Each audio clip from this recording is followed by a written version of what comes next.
There are obviously no signs of any de-escalation overnight. Gaza continued to experience some heavy bombardment from the Israeli warplanes as well as the artillery in Khan Yunis, in Rafah in the south, in the north, in Beit Lahia and in Jabalia, where, by the way, a complete block, a complete neighborhood had to evacuate in Ash-Shuhada area because Israel continued to target the infrastructure. They completely destroyed the streets over there, as well as a Sadawi area that's north of Gaza City itself. Several injuries had been reported in the place. In Khan Yunis, a family in a resident house survived by a miracle, let me say, when an Israeli missile fell on their home. No injuries had been reported simply because the missile did not explode.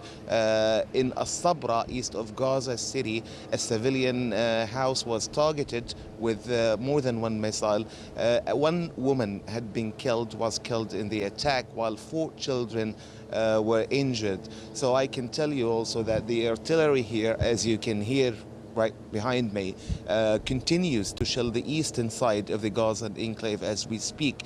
However, locally speaking, I can also mention that the Palestinian factions continue to retaliate the attacks on civilians by launching barrages of rockets every